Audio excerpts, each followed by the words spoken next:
Alright, so I am back, and first and foremost, Merry Christmas to everyone. Um, Hope everyone is safe and with family and enjoying themselves, or if you have to work, I hope you don't have to work too long.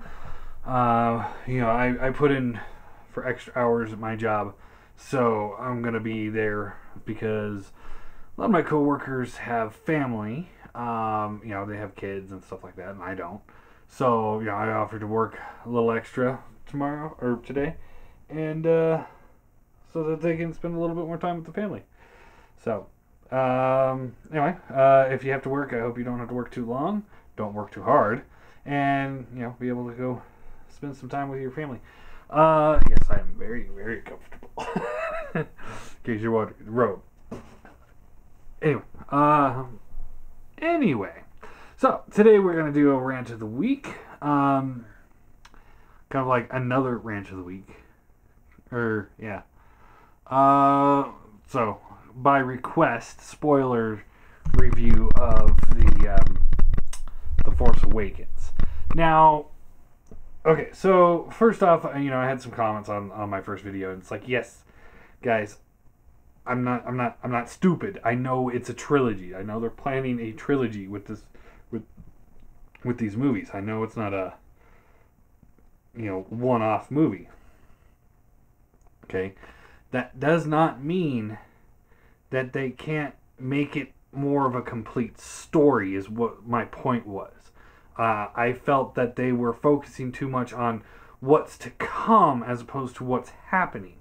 And that was one of my biggest issues with the movie. They really needed to focus on the now and not the later.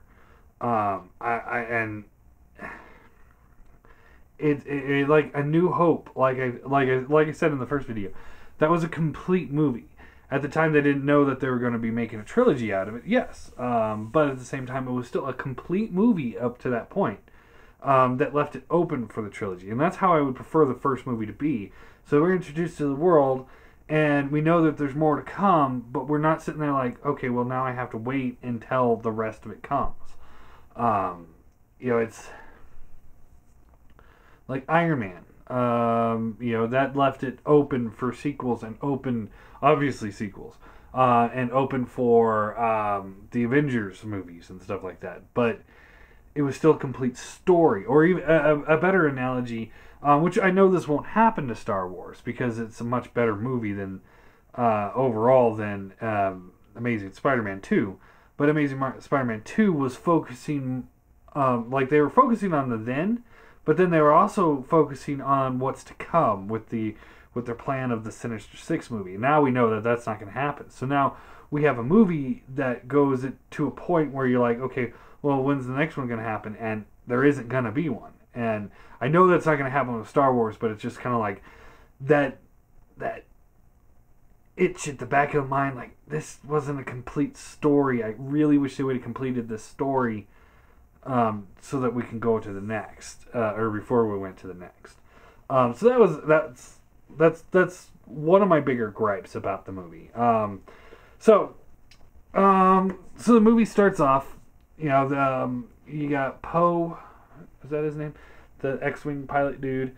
He's talking to some old dude in some camp. I'm terrible with names, and Star Wars names I'm worse with. So he's talking to this guy. The guy's got the missing piece to a map to Luke Skywalker. And, the Resistance is trying to go find Luke Skywalker to stop Ren.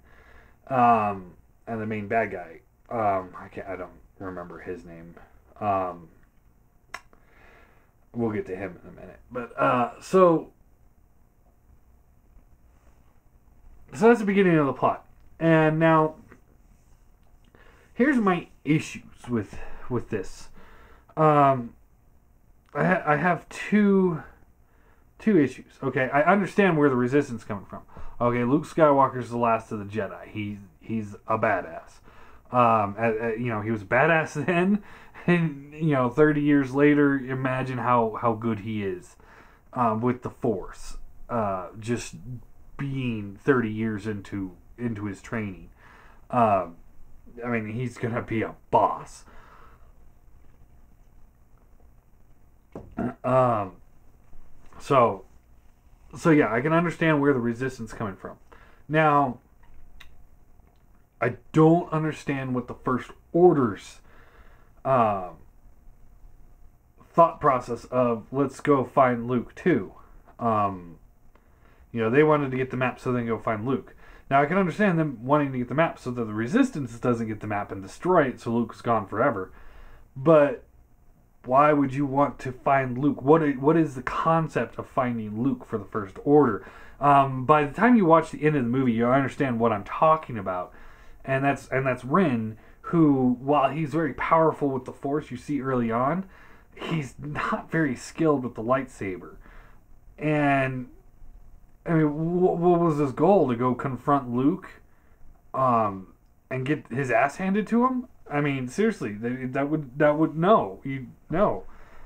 So I don't quite grasp that concept. What their plan was, and hopefully their plan was just to destroy the plans, and then I can sleep easier at night.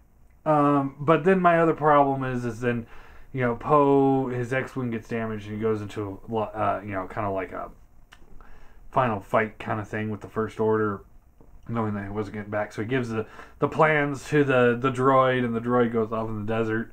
And it's like, we've done this before. But, alright. At least we don't have C-3PO. I'm not bashing C-3PO from the original trilogy. Just, I don't need C-3PO in this one. Not as a main character anyway. I've had my fill of him with the prequel trilogies.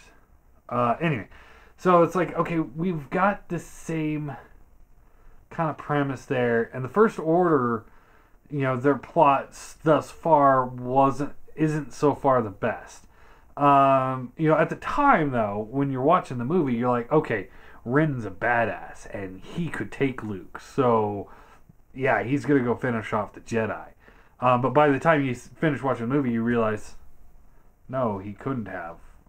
He's just lying to himself if he thinks he could. So then, he goes up there. He gets captured. Poe gets captured by Ren. Awesome scene where he stops that phaser in midair. That was great. I love that. That really showed how powerful he was in the Force. I mean, you see Vader deflect it. And other Jedi deflect it with their lightsabers. You don't see them ever freeze it in midair. I mean, that is power. So that was awesome to see. Seeing the stormtroopers actually hitting targets and being ruthless, that was awesome. And then seeing Finn, he's there, he's in the middle of combat, and it's not really combat. I mean, if it was probably straight up combat, troop versus troop, he probably would have stayed with the Order. But since it was more of a execution of the villagers, you could see him breaking down mentally and having his doubts about everything. And that was pretty cool. I really enjoyed that. And then he realized that he didn't want to be part of the First Order. He needed to get out of there. And he grabs... he grabs Poe, and, he's like, it's the right thing to do. And Poe's like, you need a pilot, don't you? He's like, I need a pilot. And that was awesome. I like their dialogue. I like their personalities together. It worked well. I really enjoyed that scene. That was a lot of fun. Him flying the TIE fighter. That was just great. That was like, I was watching the movie and I'm like, okay, we've got this badass Sith Lord that has power I've never seen before, or at least power being used the way I've never seen it before. And you got this character, and a lot of people are saying that Finn doesn't have the Force. I might have to disagree with that, because when he's having his doubts, you see Ren stop and kind of look at him questioningly, even with his mask and you can't see his face, but he's kind of looking at him for a second, and he knows that particular stormtrooper. He took the time to know that stormtrooper's name, his in whatever, code. And he's like, he knows that guy. So I think Finn does have the Force. He's just not as in tune with it as others in this movie. So I think he does have the Force because he's able to sense it, sense that doubt. And usually you don't see Jedi or Sith have doubts about a regular person when they're just walking by. I mean, otherwise the whole Jedi Council would have known that the clone troopers were about to betray them. They would have known it. Only reason why Yoda had that, he knew something was up was because he could feel the other Jedi getting killed, and he knew something was going wrong. So it's like, so that makes me think that there is something there. And also later on in the movie when they're talking to that little short barkeeper or whatever, she gives him the lightsaber. She tried to give it to Rey, but she gives it to him, and when he's like, I need a weapon, and she's like, you have a weapon. You wouldn't say that to somebody that's just random off the street, like, oh, you have a lightsaber, that's your weapon, because a lightsaber is a Jedi or Sith weapon. It's not just average Joe weapon. And like I said, he's just not as in tune, is my theory. Anyway, okay, moving on. So it was great. I was really enjoying the beginning of the movie.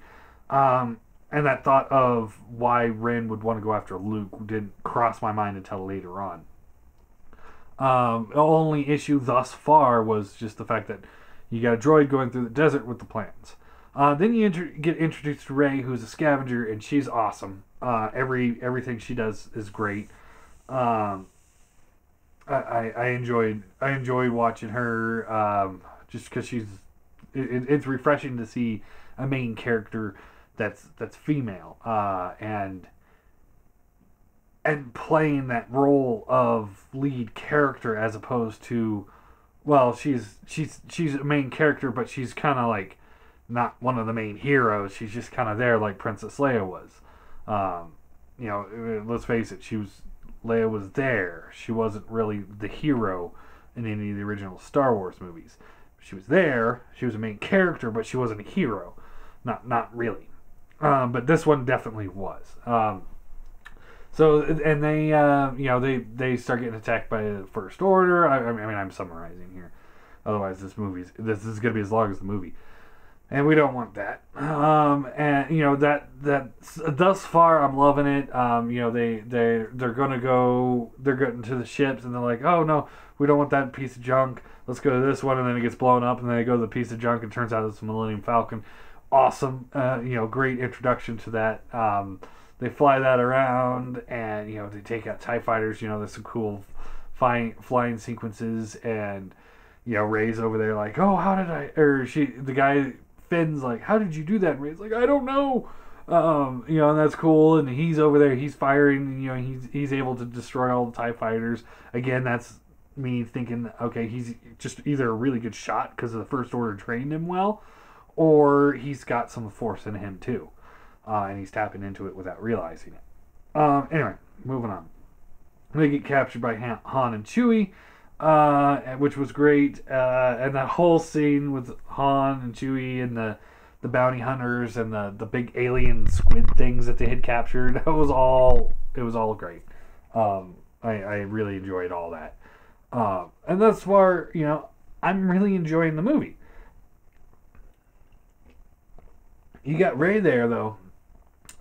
This is my first part where I'm starting to have my doubts about. Not Rey, Ren, is when he starts throwing his temper tantrums. And I'm like, he seems a lot like Anakin Skywalker, in Revenge of the Sith, chopping up the computer boards with the lightsaber. I was just kind of like, alright, well, hopefully it doesn't get too crazy with that. And you see how badass he is sometimes, but it just, that scene there, just seemed like a kid that was throwing a temper tantrum. And that's not what I wanted to see. I want to see, like when Vader would get pissed off, he wouldn't say anything and he would walk off the scene, and everyone knew like, oh shit, any one of us could get killed at any time when he comes back. he's leaving to save us, and, and cool his temper. It's like that's the more like threatening gesture. Is just kind of like,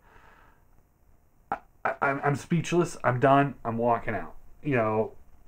Um, and Vader also knew that when he had lost, a battle or something like that, he's like, oh yeah, okay, moving on.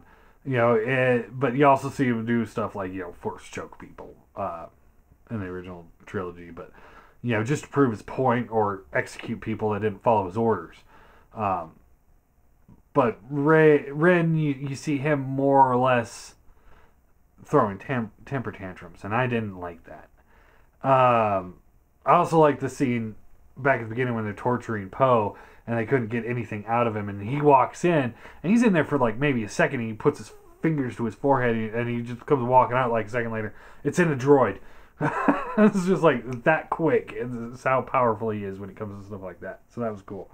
Um, you get into this big, then stuff happens, lasers, phasers, and all that stuff.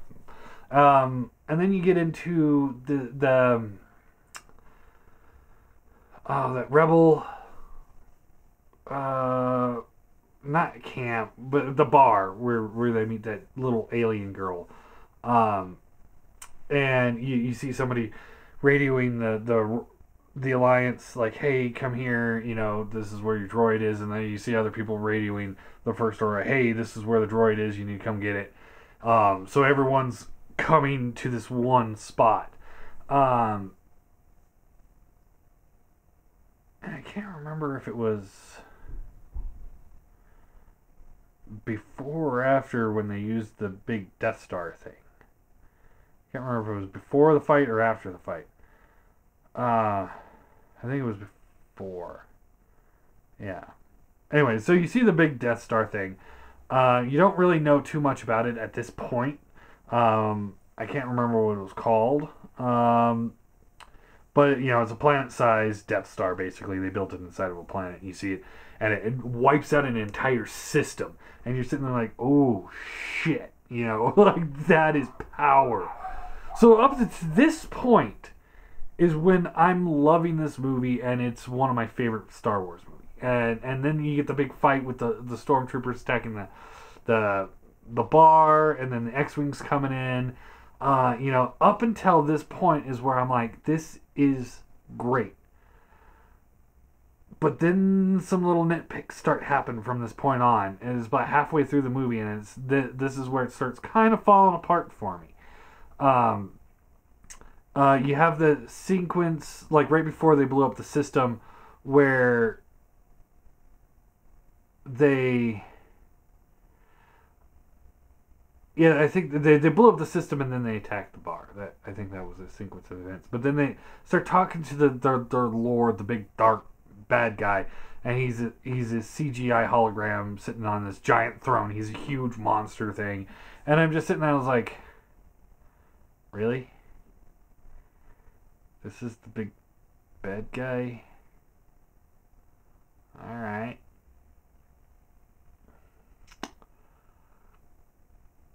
Not intimidated with you at all. I'm not. It wasn't intimidating. It didn't seem threatening. I just big alien dude. Okay, if you've ever played Legend of Zelda: Ocarina of Time, right before the third temple when you're a kid, yeah, right before you go to Lord Jabba Jabba, the big king of the Zorons, big fish dude. That's what I was just like. As soon as I saw that, I was like thinking of that thing, and I was just like, that can't be a good thought. And it's just, I don't know how. I just no, I just didn't feel it. I just didn't feel it as the big threat. I think they should have saved that reveal if they needed to do it in the second movie.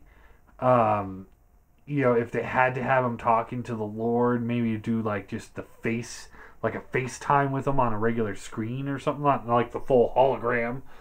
Um, I think that would have been better done. And I felt it was just, it kind of took me out of the movie. Then they destroyed the system. Then they attacked it. Now we have, I need to point this out. It's for later. We have the stormtrooper that sees Finn and says traitor, and he whips out this looks like a billy club on acid with all this electrical stuff, and he's able to use this thing to fight Finn with a lightsaber, and that right there was awesome scene. But this stormtrooper fucking owned Finn. I mean, everything Finn was doing, this guy was doing better. This is a stormtrooper, and he's kicking his ass. It was a great scene. Then he ended up getting shot in the back or something. But I really enjoyed that fight. But it comes critical later on in the movie.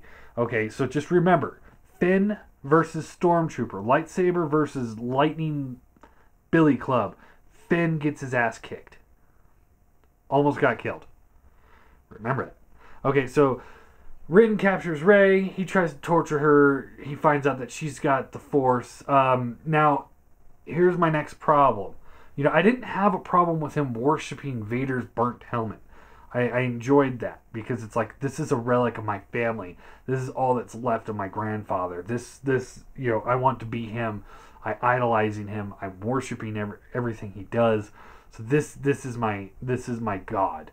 I'm okay with that. That I'm fine with. But when she's talking to him, and she's like, I don't talk to monsters in masks, and he takes the mask off. I think they should have played him a little bit more like Rorschach.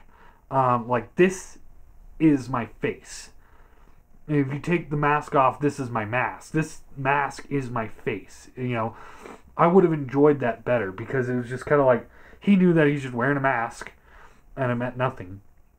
But he's obviously trying to emulate his grandfather with the mask. So by taking it off, first off, you see Pretty Boy. and he starts losing some cool points for me. It's like, that's him? Alright. Whatever. But also the fact that he just, somebody says, oh, I'm not going to talk to somebody in a mask. So, oh, okay. You'll talk to me without the mask in it. And it's like, okay. That's it. That's all it would take to take the mask off.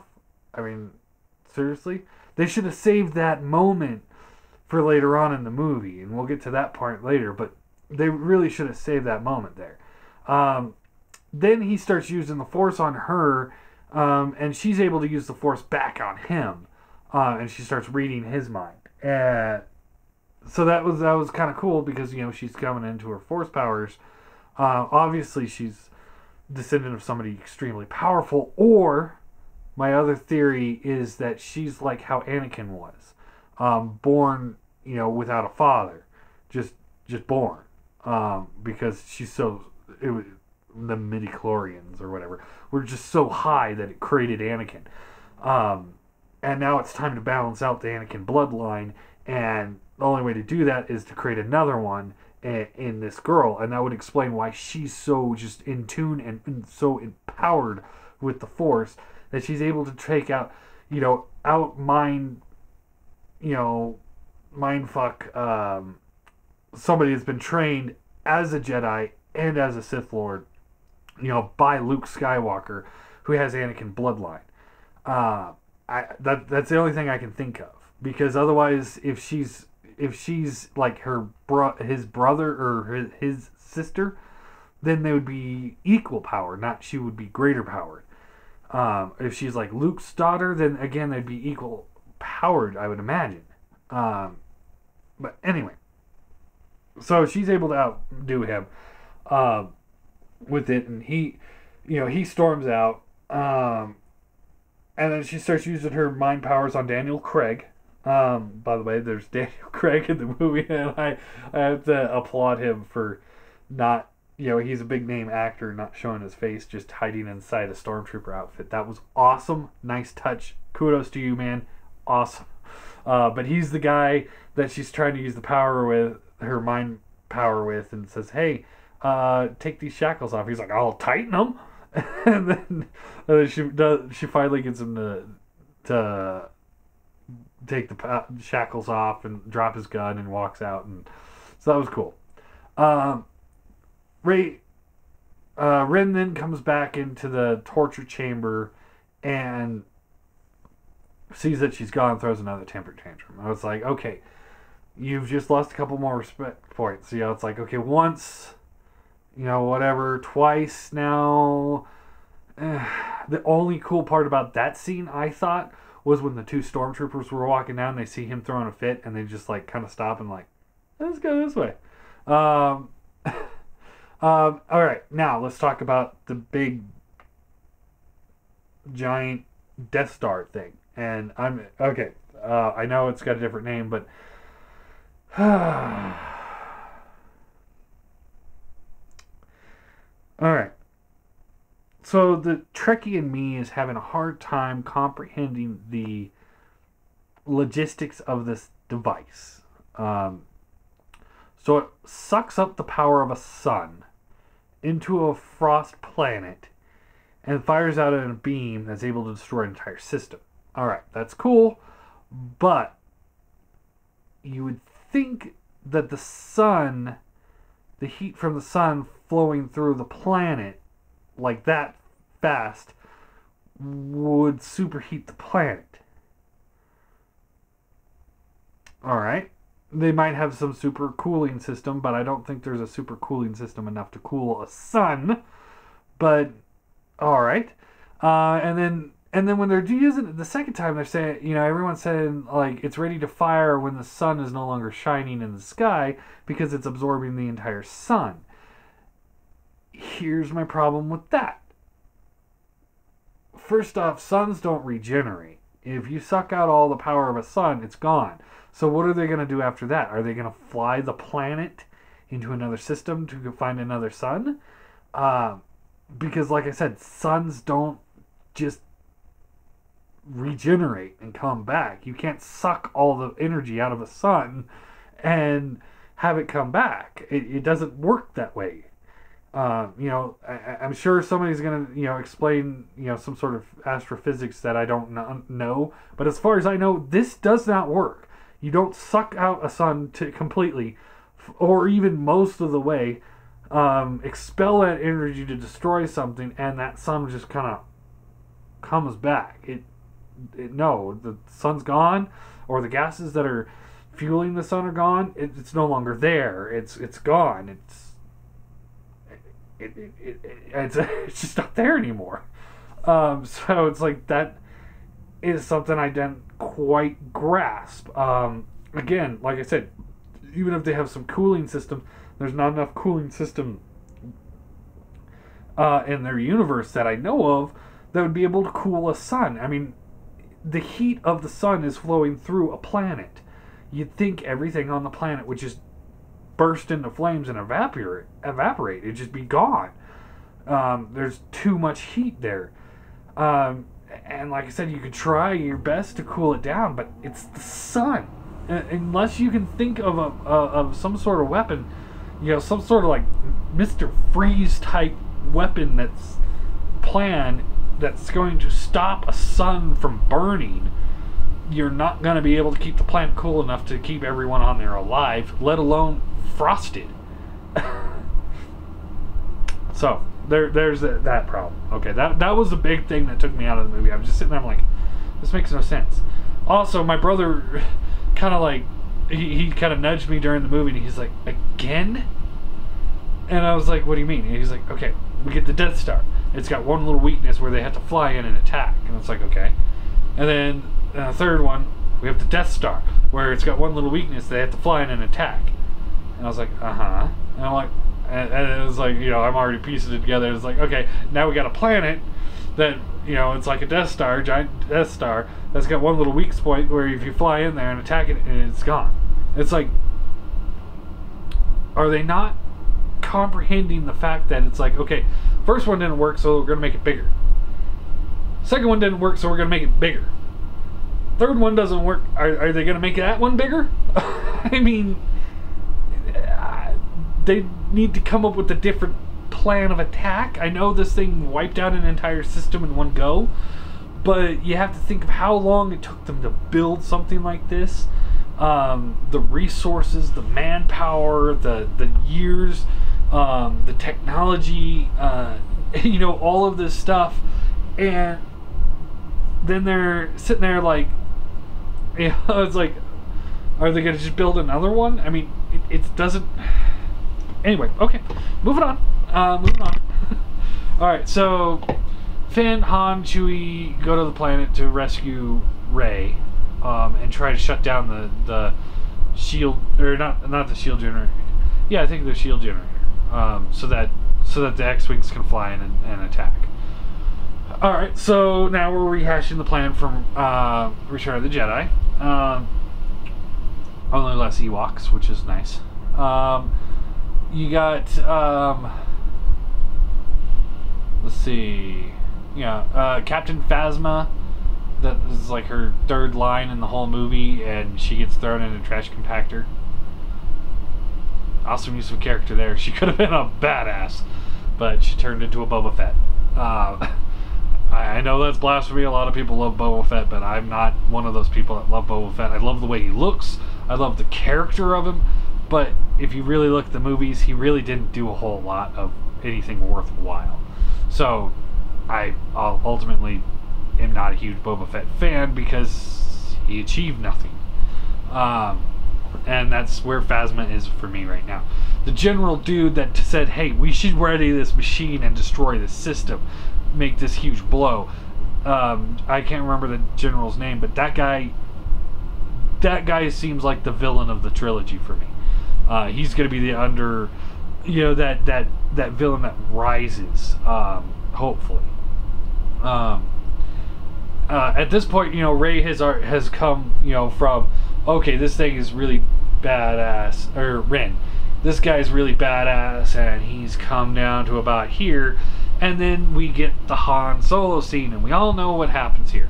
At this point, if you're watching a spoiler review, you've seen the movie, hopefully. So as soon as Ren is walking on that platform, and he's walking down, and you see Han Solo see his son, and walk out there, the first step on that railing, I was like, they're gonna fucking Obi-Wan Kenobi this guy. And sure enough, he goes over there, they talk to him, there's some dialogue, and Ren ends up killing Han Solo, and Han Solo's body's fallen to his death. Could they have done that scene better? Oh yes. There's so many things that could have made that scene better. For example, quite frankly, I think it would have been really interesting and unique to see Ren listen to his father and come back and try to escape the dark side. I think that would have been cool because we haven't seen that, and now we won't. Nobody's gonna want him back now because he killed Han Solo. But that would have been an interesting thing. And then Luke could be like, come into it like, should I, try and train this boy again, even though he's already betrayed me once? Is there redemption possible? That would have been really cool to see. Instead, you get the, father-son mentality. He kills his father, and now he's the true evil of the universe, and Chewbacca shoots him in the side, which is hilarious.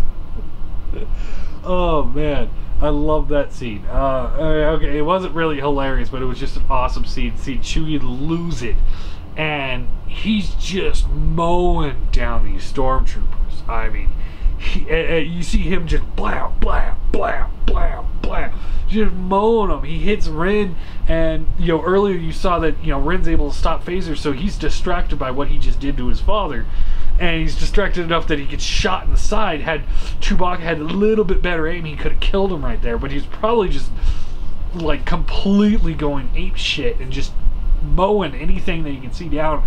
You see him just doing like the suicide run, just blah blah blah. I thought for sure Chewie was about to bite it, and he pulls out the trigger, and he's like click, and oh, I was like yes. It's like, okay, now we're getting back into the movie, and then Rey gets knocked out. They get back to the surface. Rey gets knocked out, and you got Finn versus Ren with lightsabers. Okay, now this is why that stormtrooper battle earlier is a critical thing to mention. So you've got Stormtrooper versus Finn. Stormtrooper kicks the crap out of Finn. Ren, the Dark Lord of the Sith, versus Finn, who couldn't beat a Stormtrooper. And at first, they're pretty equally matched. I like the fight. Jeremy John said it best. It was gritty. It was like not choreographed. You don't have the flips or whatever. You know, it took me back to the original trilogy where they were just fighting. You know, and that was awesome. I enjoyed that. But in all actuality, somebody trained in this should have been able to just own a stormtrooper. You know, that's what Finn is. He's a traitor stormtrooper. He should have been able to just mow him down and move on. It could have been a really quick fight. But he ends up winning the fight, yes. And my back hurt from seeing him swipe that thing down Finn's back. Oh man, that looked painful. But at the same time, you know, Finn held his own for a little bit, and he shouldn't have. It's just that's something that shouldn't have happened. I did not enjoy that. You know, that portion of the movie because of that. And also but that also could come into the fact that Finn probably has the Force in him. I'm hoping he does. I hope he's just not a sidekick. You know, it'd be cool that, you know, the Force is awakening multiple users of the Force at the same time. Like, okay, let's get going. You know, let's rebuild this you know, the Jedi Council now. Let's get it going. Come on. But then so Finn gets skewered. Oh man, or filleted, I guess would be the more appropriate word. And then you got Ren versus Rey. You know, you got Ren over there. He's like doing the little Force thing with the lightsaber, and it flies out of the snow, but it doesn't go to him. It goes to Rey, and then she turns it on, and it's like, oh, it's on. So they start dueling it out, and he's winning. And okay, again, you know, a girl who's not trained in the Force all of a sudden just like kind of stops, focuses on the Force, lets it flow through her. You know, like original trilogy, you know, it's always around you, you know, it's flowing through you, just kind of let it flow. As soon as she did that, she was able to just fucking owned Ren. She just decimated him. I mean, she's slicing him. He's got a big gash going up that way. And oh man. And she almost finished him off, but the ground split. And she ran back to Finn, grabbed him, hopped into the Millennium Falcon. They went back to the Rebel camp. Death Star 2.0 or 3.0 explodes, massive fireball. You know, it was a decent action sequence as far as the TIE Fighters versus X-Wings go. That was fun. You know, they get back, you know, Leia's all devastated because Han's dead.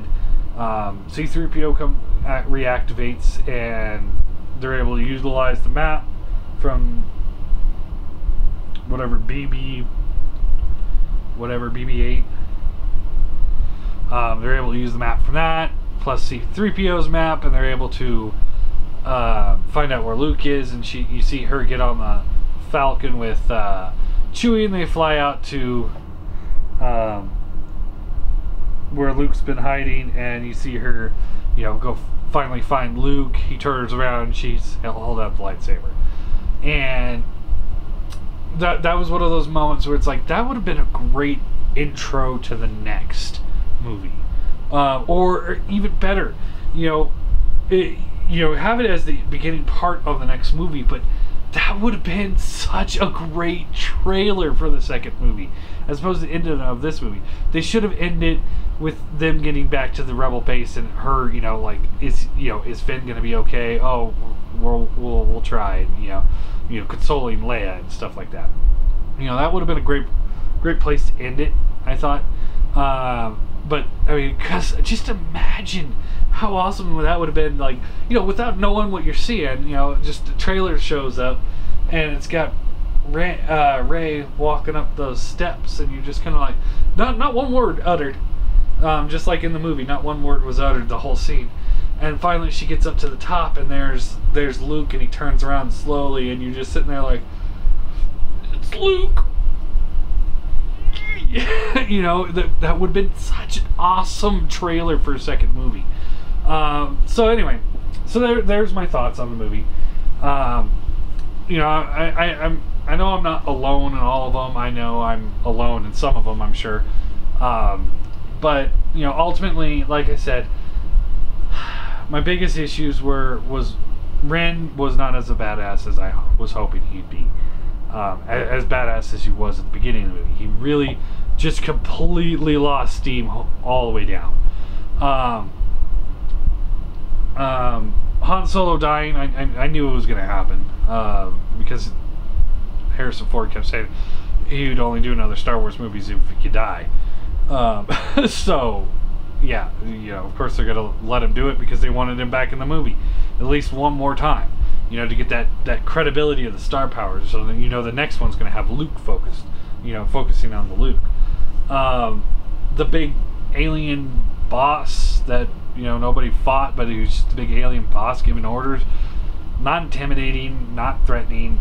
And the First Order seemed more like well-organized terrorists than an empire. And that's where it's hard for me to say in my spoiler-free review. That's one of my issues, is like, with the Empire, that they reach the entire galaxy. They're everywhere. Now it seems like they, obviously they've been cut way down. So it's like, I don't think they have quite the same kind of pull that they once had. And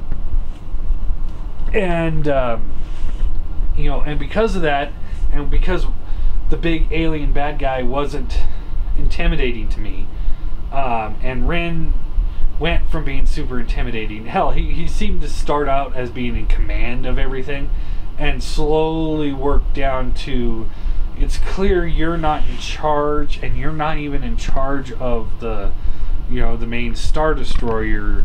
The general guy is. You're just there to be, the big scary dude in the black suit, to keep everybody in line. So, and then Captain Phasma was just whatever. I want to see her doing stuff. I want to see her, marching the troops into battle. I want to see her in battle. I want her to be. I don't want her to be one of those leaders that lead from the back. I want her to be charging in the front with everybody else. I think that would be awesome to see.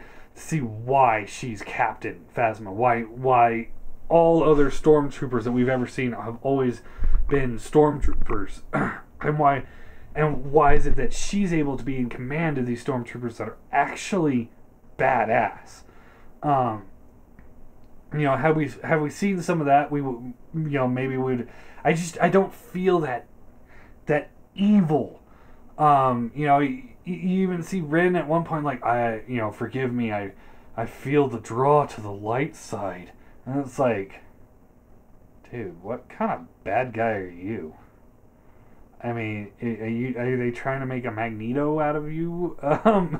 The reverse Darth Vader, where you're going to start out bad and work your way to good?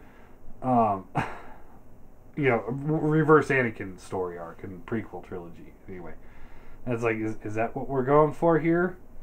Because I'm not feeling it. Now, my real quick hypothesis, and I don't know if if any of this is true. I'm sure this I'm wrong on. It's just my hope is on the Rey character. People are saying, oh, it's probably Ren's sister or cousin, Luke's daughter.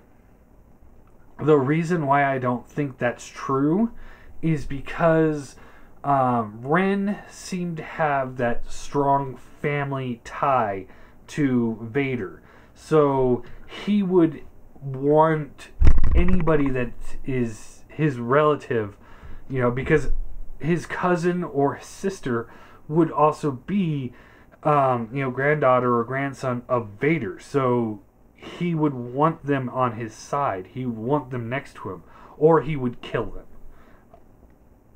So there's no in between for people like that. And the fact that she was dropped off on some planet left alone means they're trying to hide her, probably from him, because she had the Force. But my theory though is the fact that it's like it can't be his sister, because he'd know he'd have a sister, and he'd go hunting his sister down to, like I said, either turn her or kill her.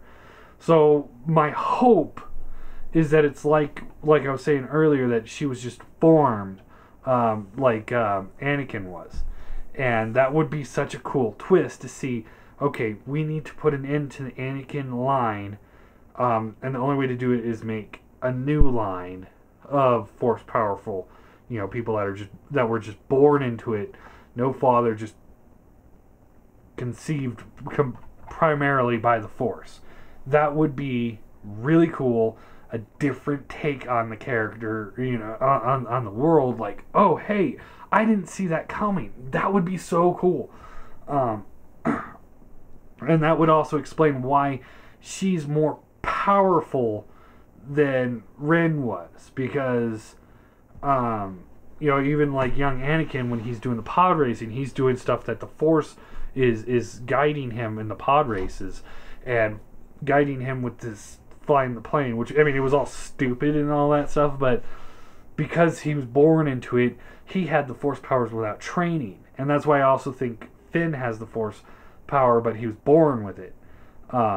He was born from, he just had it. And, he wasn't created by the Force, he just has it. And he needs the training to get into it. Like Luke was not a chance, could not stand a chance against Vader. Had they just gone straight head to head, he had to get some training first. So that's even with the lineage of being Anakin's son. So anyway, so what are your guys' thoughts on it? Let's see. Hopefully next week, New Year's Day, I'll maybe do a response video on this. Probably, yeah. So yeah, there you go. Spoiler review. There's my full thoughts. Everything. Laid it all out. Still thought the Apocalypse trailer was the best part.